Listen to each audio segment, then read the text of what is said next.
humans have always strived for better. One such example is our past. We've always been fast at developing tools and multi-use or stuff. One of the recent examples of this would be computers. Computers and consoles, I want to say, are similar but different in what they're used for. Computers are used for your day-to-day life, all that sorts of stuff. Consoles are just for pleasure, just hanging out with your friends, all that. But to really understand the difference between the two, you gotta understand their history and what their goal is, even though I said, but still. So the history of computers was the first commercial grade computer was in 1951, which was created by a company called Remington Rand, a typewriter company, believe it or not. Wonderful. Their first, I want to say, consumer was the CIA. Hopefully they were consumer and just say Gibby.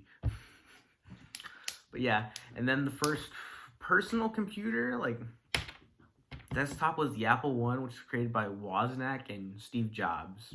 Wozniak should have gotten credit too. That computer was innovative. It was like a Build-A-Bear though. Like all that was there was the motherboard, which is like the heart of the computer. I'm not surprised though, considering the price to make one was about $4,000, and I think Wozniak or Jobs, one of them, had to sell their car just to make some, or one of them. It was crazy, but it was worth it considering the industry that they built. The history of consoles. It was created, the first console was created by Ralph H. Baer, B-A-E-R.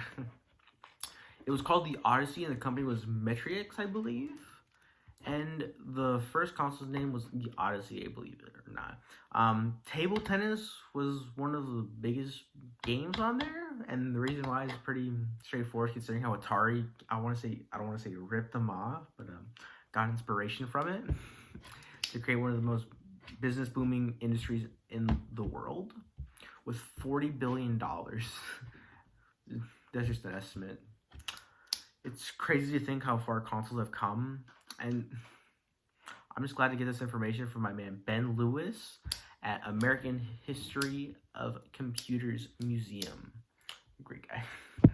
He did get an award though for his recognition building the industry in 2006 for technology and innovation.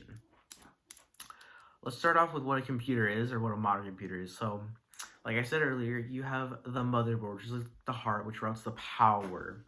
That's where everything is going. It is the, I don't want to say the brain, because the brain's the CPU, the brain power.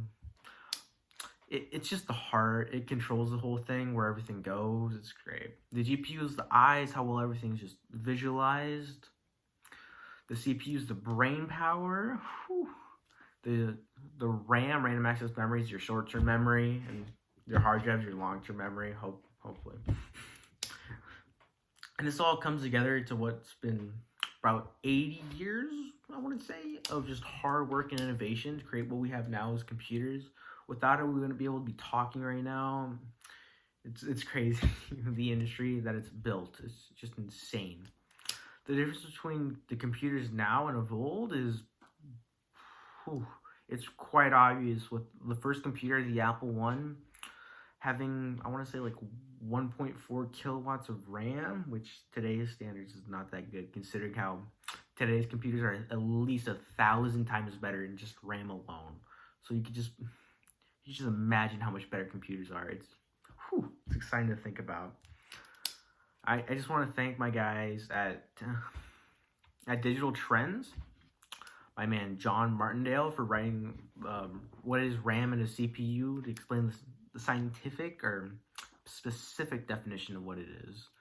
And also Tyler Lacoma for what a motherboard is, and Adam Shepard for what a GPU is at IT Pro.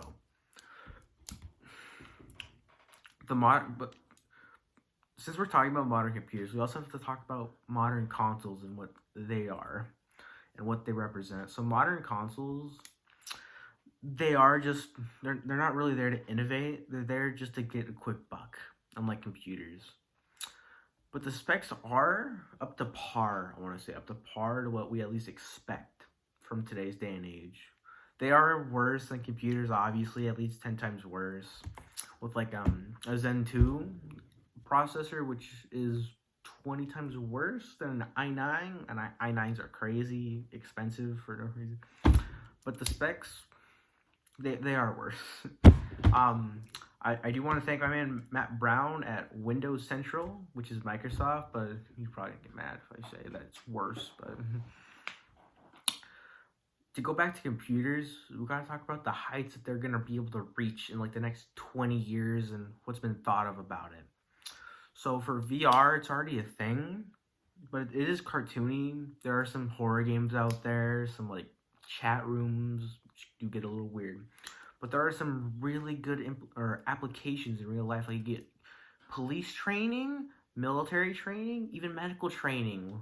It's crazy just to think about what we can do, and we just keep bettering ourselves for it. There's this thing called full dive, I want to say, which was coined by a light novel series. That's a weird thing. It was coined by a light novel series, and then Ready Player One had it. There's different ways to approach it, like with nerve gear to attach to your brain, a suit. It's a whole thing. We already have a suit though, actually, made by Tesla. It's Tesla suit, which basically mimics feeling in your arms and your body, which is just, we're not that far, but we are far, I want to say. There's just no limit to what we can reach with it, and it's just crazy to think about what we can do with it.